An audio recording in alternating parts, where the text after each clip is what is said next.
can you explain to me the meaning of energy from the vacuum?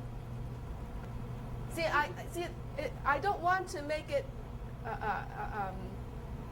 implied that I am endorsing this particular concept. But that will not be. Yeah. But I don't want it to be implied that I do that. Right. Yeah. Okay. And we just want to talk about phenomenology and experimentation. Yeah. Okay. Yeah. No, we're not looking for your endorsement. Yeah. We're just exploring. Okay. Fine. Okay. I've been in the field of material science for 30 years. I was educated first at California Institute of Technology, where I first got introduced into the subject of material science. However, actually at that time, my major was more in electrical engineering.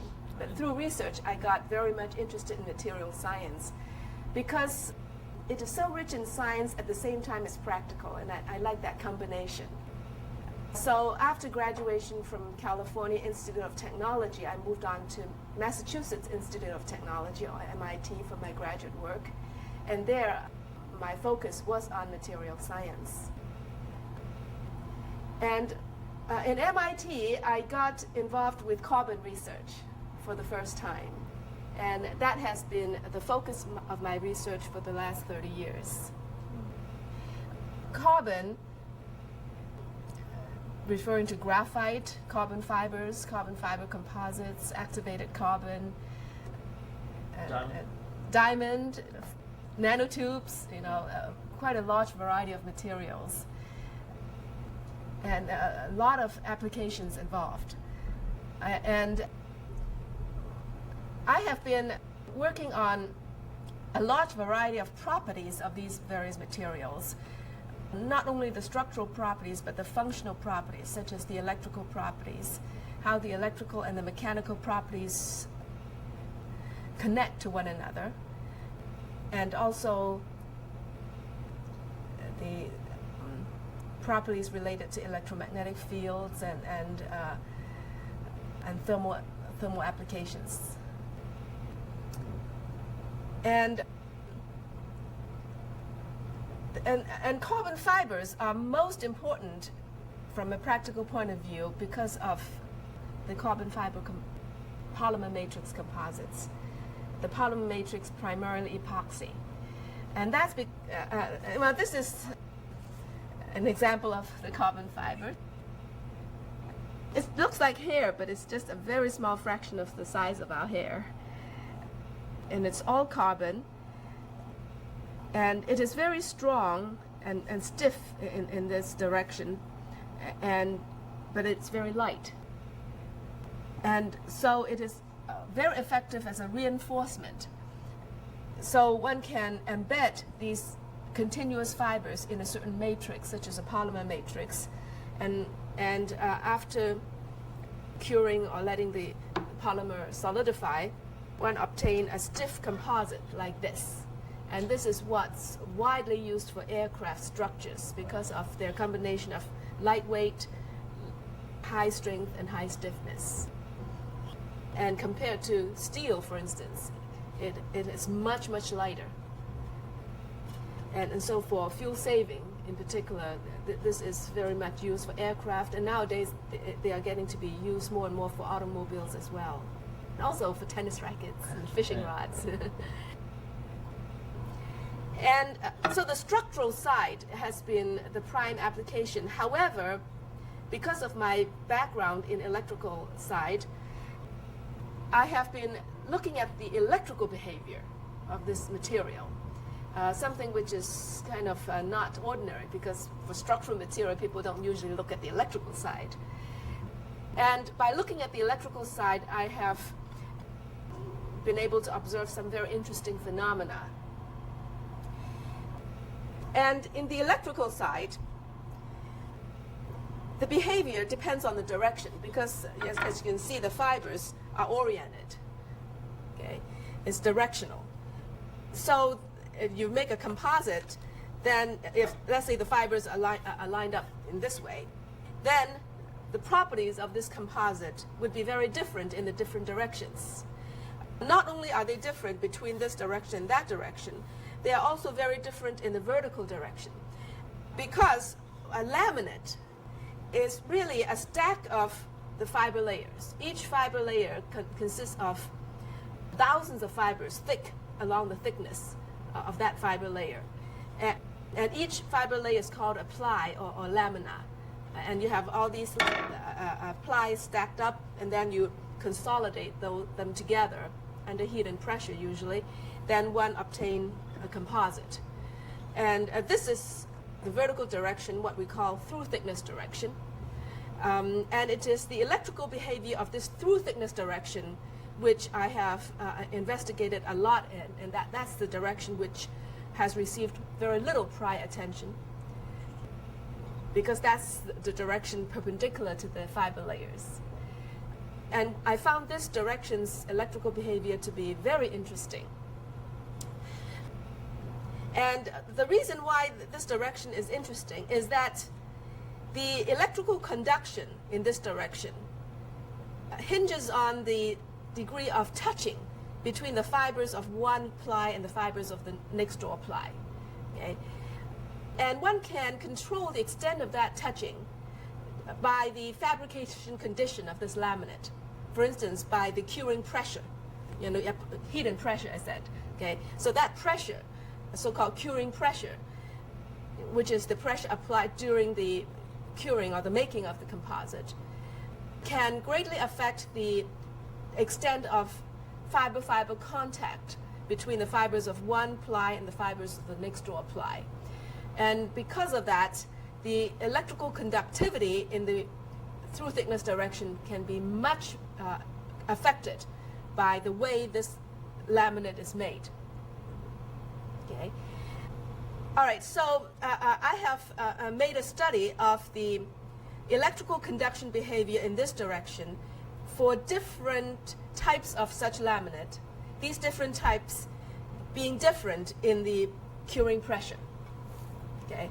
And so these different types are different in the extent of fiber-fiber contact across the layers. And I found different behavior, systematic differences. That is how the conduction behavior correlates with the curing pressure. There is a very consistent correlation. So in order to study the electrical conduction behavior in the through thickness direction of the composite, that is in this direction, we take two plies, okay, and we made the plies so that we lay one on top of the other. So this is the top lamina or top ply. This is the bottom lamina or bottom lamina or bottom ply, 90 degrees, one over the other. Okay, and this is the junction, and we consolidate this junction. That is, make a composite, a two-ply composite out of this junction, by applying heat and pressure. The pressure being the pressure in this direction perpendicular to the sheet of paper. And now the reason why we want to make it in this configuration is that these fiber groups sticking out act as electrical leads. So in this way we are able to get current passing through this junction and measure the voltage across that junction. Just simply using these as electrical leads. Okay, and there are 4 electrical leads, which turn out to be very useful because we can use 2 of the leads, A and C in this case, for passing current, and use the other 2 leads, namely B and D, for measuring voltage. Okay, the current thus goes along this top layer, along this leg, and then it goes down in the direction perpendicular to the sheet of paper from the top layer to the bottom layer. And then it goes on along this leg of the bottom layer. Okay, so that's the current path. Now the carbon fibers are much, much more conductive than the polymer. In fact, the polymer can be considered to be electrically insulating. Okay, so for this current path, the major resistance is the resistance across the junction. Okay, and then the voltage is measured across B and D, and an ideal voltmeter has no current going through it, and so we can just assume no current going through these two legs, and because of there being no current, then the potential at B is essentially the same as the potential at the top of the junction, and the potential at D is essentially the same as the potential at the bottom of the junction. Okay, so in this way, the voltage difference between B and D gives the voltage across the junction, and the voltage divided by the current gives the resistance. Okay, and this resistance reflects the contact resistance, which is the resistance across this interface. And this contact resistance multiplied by this junction's area, what's called the contact area, gives the contact resistivity, which is a geometry independent parameter that describes the nature of this interface. I have a quick question. Mm-hmm.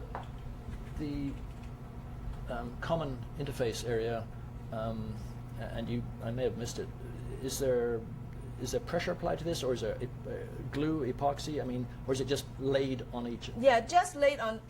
Now, the epoxy is already surrounding the fibers. Okay. That is,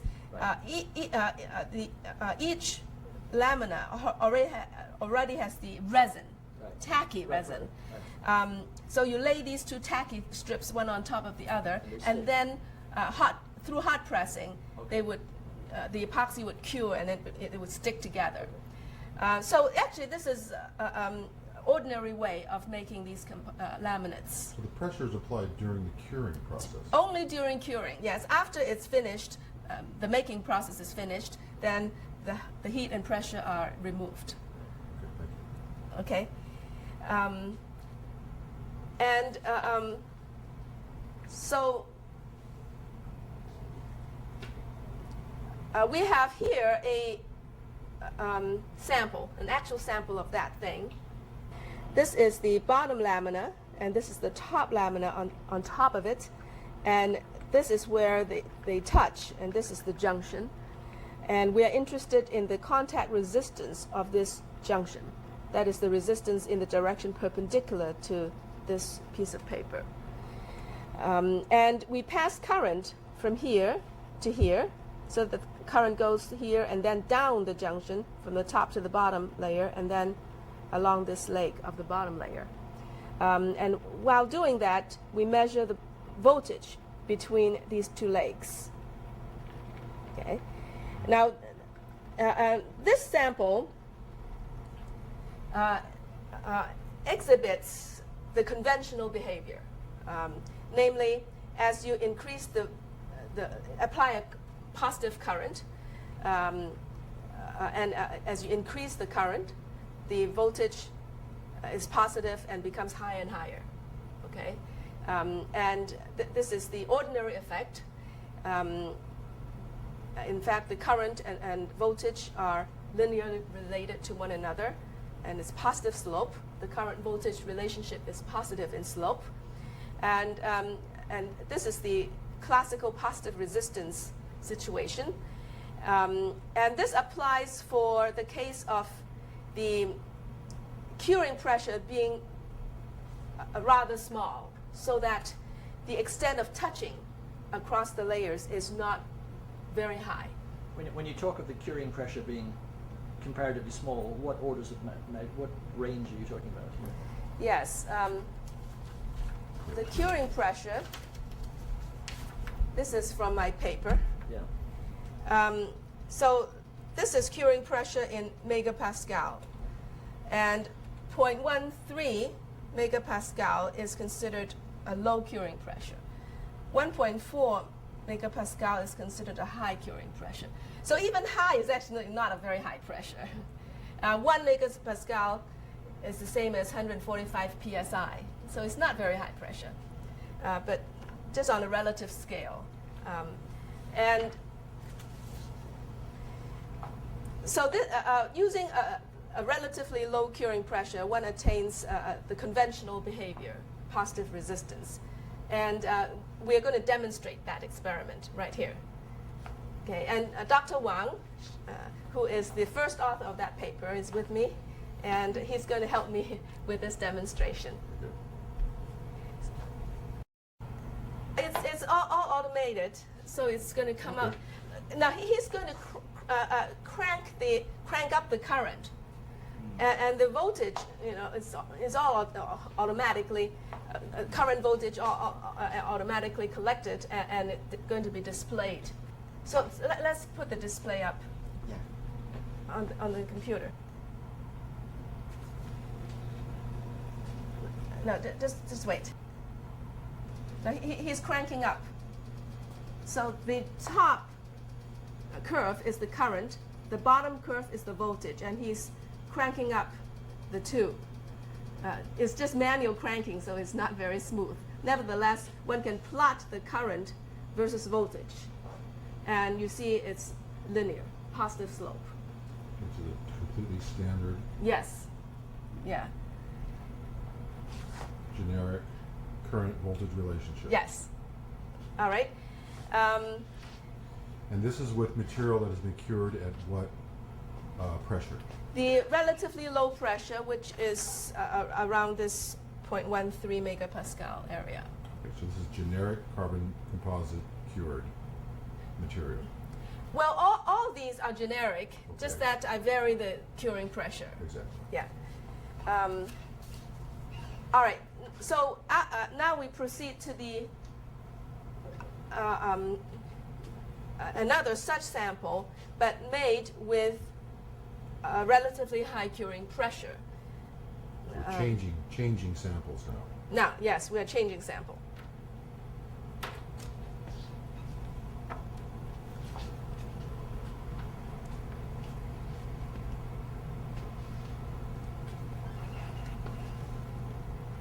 Okay, so this is the second sample, one which was made using the relatively high curing pressure.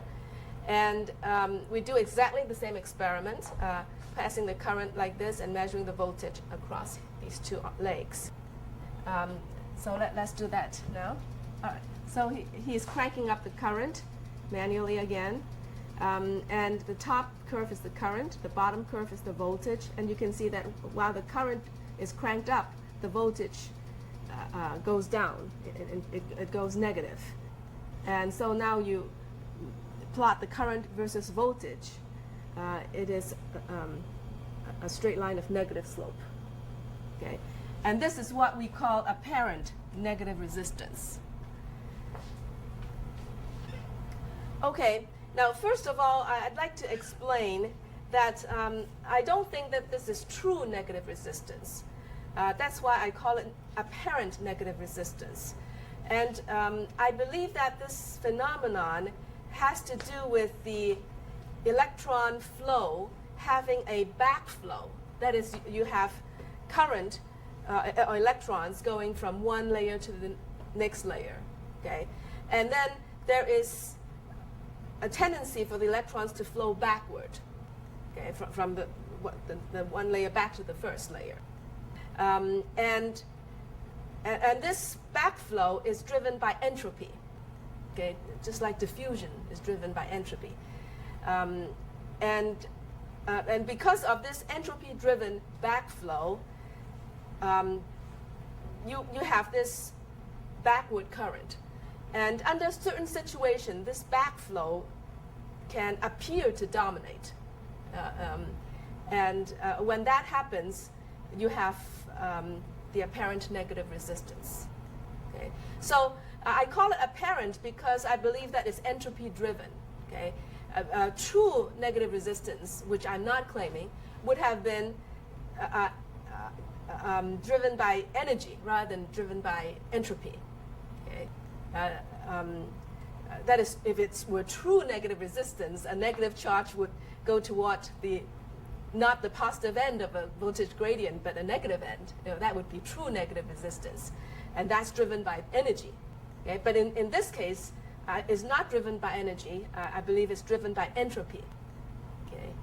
And that entropy causes the tendency for backflow, and that backflow in turn results in the apparent negative resistance. Okay. What led you to look at this particular set of parameters with these materials? What inspired you to look at the voltage and current characteristics? Or is this something that's particular to your field of work? As you had said, you focus on the electrical characteristics of the composites. Yeah, that's a good question. I'm interested in the electrical side of a structural material, seemingly an odd thing. The reason for that is that I'm interested in making smart composites, or multifunctional composites. I want to use the electrical behavior as an output or indicator, so that the structural material becomes a sensor. Okay. So it could be a sensor of damage, sensor of deformation, sensor of temperature, and whatnot. Making use of the structural material itself as the sensor is attractive compared to the embedding of a sensor into a structure. Because if you embed, it's like having a hole in the structure, and the mechanical properties of the structure would diminish. And also, it's hard to repair, once it's embedded. And the cost is high for a device compared to the structural material itself. And also, if you embed, this sensing ability is only here and there, not everywhere. Okay? So that's my motivation, the development of multifunctional structural materials. Okay. There could be some applications in the area of, again, multifunctional composite materials, making use of this phenomenon to engineer certain electromagnetic or magnetic properties that are particular to these structural composites. But from a scientific point of view, I think that the most interesting aspect is that one can tailor a material to give very different such conductive behavior. Okay? In fact, I can tailor it to make it more positive, or that is, there's different gradations of positive resistance and apparent negative resistance. We can tailor it to different degrees through the curing pressure, for instance. And this tailoring of a material to give whatever electrical conduction behavior that's desired is, I think, the most intriguing part of it scientifically.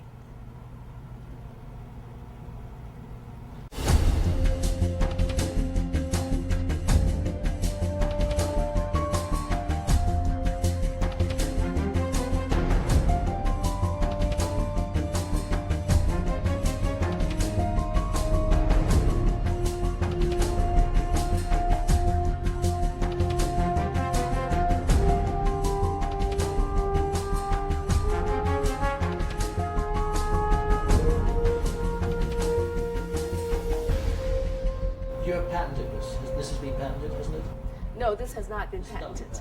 Mm-hmm. Might I ask why? Normally one expects everything to be patented. So. Yeah, well, the patenting procedure is something that relates to the university filing patents. It's not just me. Yeah. Okay, and the patenting was not pursued. Oh, right. And this is the,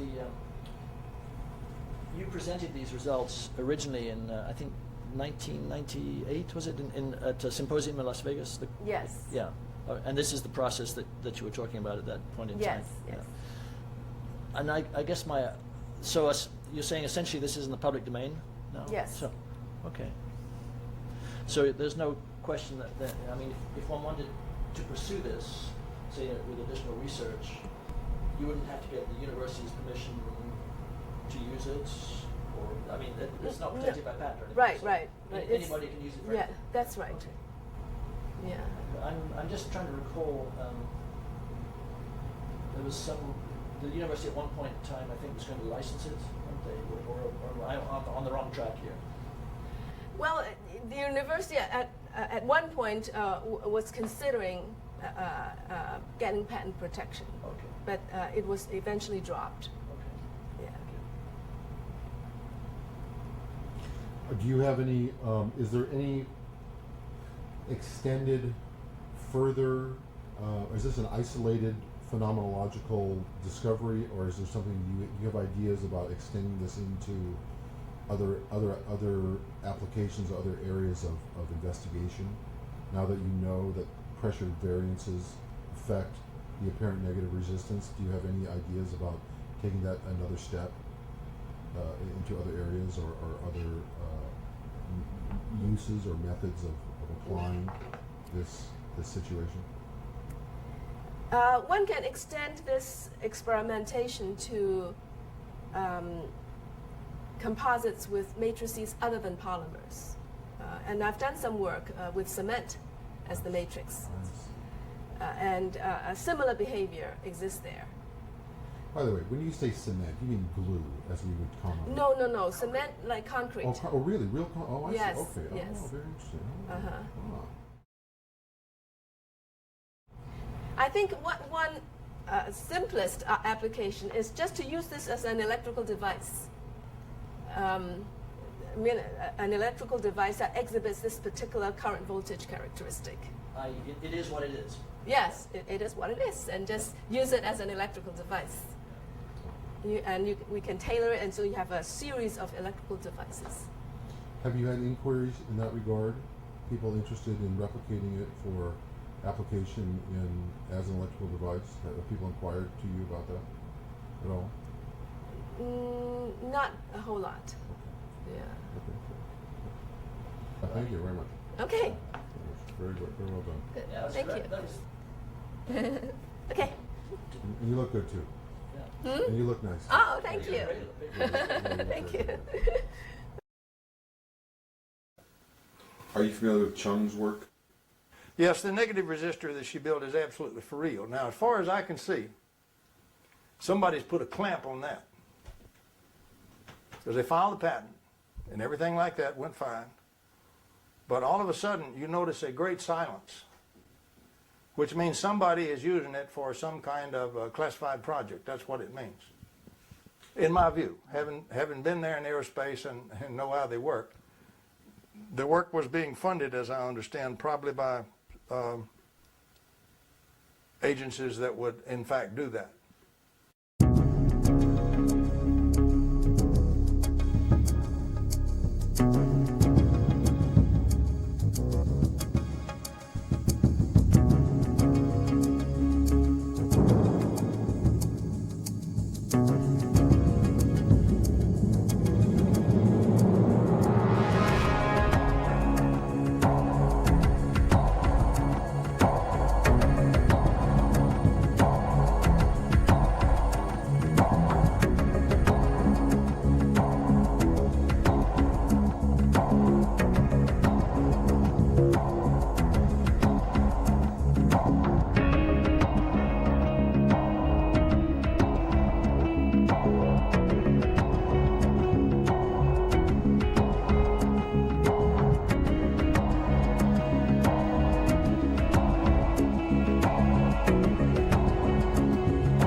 So at age 18, I came all by myself to America to study.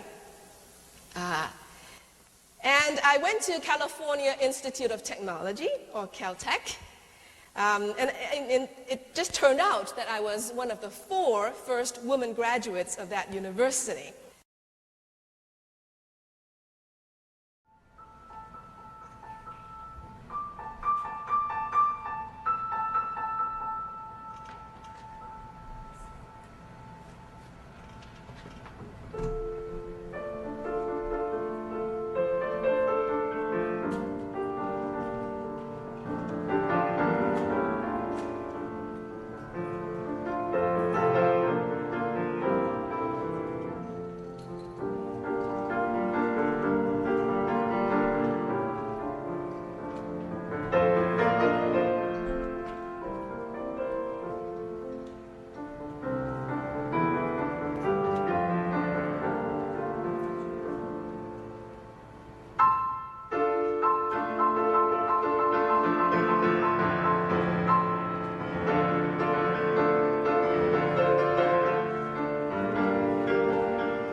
That's my husband of 30 years.